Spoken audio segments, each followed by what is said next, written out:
Hello everyone.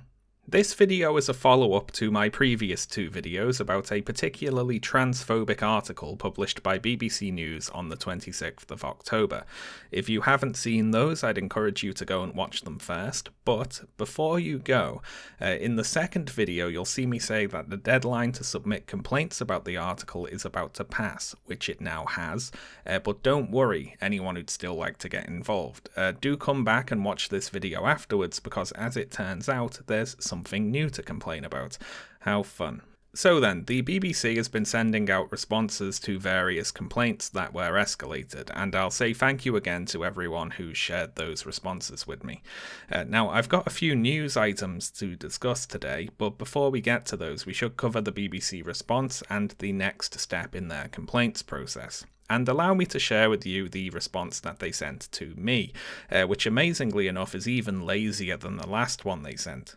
And let me first quote from my escalated complaint, just to refresh our memories here. So, I said, "This response does not answer my initial complaint. It responds as though my complaint was that Chelsea Poe was not included in the article, but this is not the case. My complaint was not that Chelsea Poe was not included. My complaint was that the author of the article both interviewed Chelsea Poe and claims in the article that no high-profile trans women who have spoken about sex and relationships wanted to speak to her. This is not true because she spoke to Chelsea Poe. I understand fully that the author can include or not include whoever she likes in her article and do not need this explained to me." I was getting a little snippy there. What she cannot do is make false claims about who was interviewed. The article's claim that no high-profile trans women who have spoken about sex and relationships wanted to speak to the author is provably false, and that is what I require a response from the BBC about. And in response to this, the BBC replied, "Thank you for getting in touch again to restate your complaint that an interview with Chelsea Poe did not feature in the article. We're being pressured into sex by some trans women." They're just taking the piss at this point, aren't they? "We can only reiterate that the choice of interviews which feature in the final version of an article is the legitimate expression of the editorial judgment, etc." So, they have again deliberately misunderstood what my complaint was. Because they have no way to respond legitimately without admitting fault, they've simply pretended I said something else and are responding to that instead. Now, the next step involves escalating complaints to the BBC's Executive Complaints Unit, or ECU. The email response you get from the BBC at this stage should include a link to contact the ECU, which will take you to a page where you can escalate your complaint again. Now, there isn't too much for me to add here in terms of arguments that could be made, as the BBC's overall tactic at this last stage has been to dig in their heels and repeat what they said in the first stage, even when it doesn't make any sense to do so, like with the response they sent to me. So my ECU complaint is going to largely be me just restating what I said the last time and explaining why the BBC's response is again completely inadequate. And I'm sure your response will be generally similar to this, just tailored to statements made in your own individual complaint. Now, I'd advise that you draft these ECU complaints offline, because the webpage you reach with the link in the email will not let you edit your complaint once it's been submitted. Also, the first time I tried to submit my ECU complaint, I got an error message saying that something went wrong, so I had to start the process over by clicking the link in the email again, and it worked the second time, so watch out for that, I guess. So then, on to article news, I guess. Firstly, Chelsea Poe submitted a formal request to the BBC asking for the footage of her interview with the author of the article, Carolyn Lowbridge, but the BBC is choosing to withhold that footage. And it's not hard to imagine why they wouldn't want that interview out there.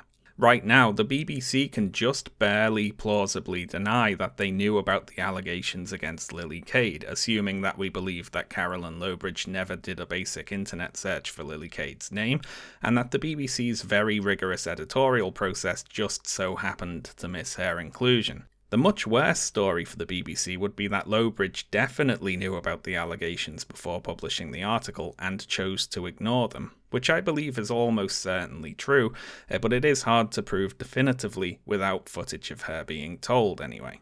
In other news, there was recently a protest held in front of the BBC's London headquarters in opposition to the BBC's recent transphobic news coverage, and it had a pretty amazing turnout considering that it's winter, it was raining, and there's an ongoing pandemic. Various folks gave speeches criticising the BBC's conduct, including, of course, the article that we've been concerned with. This protest was covered by several news websites, but it was not covered by the BBC. Now, if you haven't been paying attention, you might find that rather odd, right? A big part of the BBC's defence of the article and its wider coverage of trans issues is their claim of impartiality. Our commitment to impartiality means we have to cover every angle of a debate, even if it's unpopular, and even if people don't want to hear it. And this extends even to the point of platforming absurd conspiracy theorists like people who believe the Earth is flat. And this isn't me exaggerating here. The BBC's Director of Editorial Policy recently stated that platforming flat earthers is occasionally appropriate, and that, quote, if a lot of people believed in flat earth, we'd need to address it more.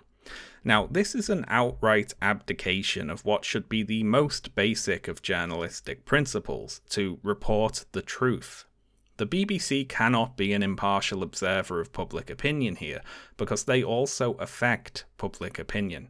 If, just because some people believe the Earth is flat, the BBC started running flat Earth coverage, whatever that would look like, then they would cause more people to believe it, because by being platformed on the BBC, flat Earth arguments would be given a weight that they otherwise are not. You can't be impartial when it comes to what is true.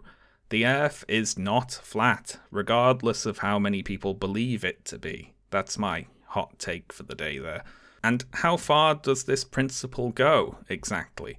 Some people think the Holocaust was a hoax. Some people think COVID vaccines contain microchips that control your brain. Is the BBC going to write articles uncritically sharing those views just because some people believe them? Anyway, all that aside, we're left with the BBC's claim of impartiality. They cover every angle of a debate, so they say. So where, we can ask, is the coverage of the protest that took place right on their doorstep? After all, an anonymous, self-selecting social media poll of less than 100 people was considered important enough to get a several thousand-word article on the BBC website, but a protest right outside their headquarters doesn't get mentioned at all. So what happened to showing every side of a debate? Because right now it looks like that excuse only runs in one direction. It looks like the BBC want to use impartiality as a smokescreen to platform bigotry, whereas protests against that bigotry get ignored. Now, I don't like this very much, and I want to do something about it. And what I'm going to do is, and we all know where this is going by now, don't we? I'm going to submit a complaint. Now, the deadline to complain about the article has passed, but the deadline to complain about the lack of BBC coverage of the protest has not passed. So here's what I, or we, if you feel so inclined, are going to do. I'm going to go to the BBC complaints page linked below, click on Make a Complaint. Where it says what is your complaint about, I'm going to select General BBC. Are you contacting us about a previous complaint? No. On the next page where it says select the best category to describe your complaint, I'm going to select not enough coverage, and then I'm going to paste the text of my complaint about the lack of coverage of the protest, which I'll also share below. Now, I can't tell you what to do with your own time, of course, but here's a fun fact for you. The BBC's current complaint record is 110,000 complaints, which they received in response to their coverage of Prince Philip's death. Now, this video will probably get over that number of views, which means if everyone who's hearing this right now goes to the link below and submits a complaint, we'd break the BBC's all-time complaint record. Again, I'm not telling you what to do at all, it's up to you. I just thought that was kind of interesting. Anyway, that's all from me today, folks. I'll see you next time.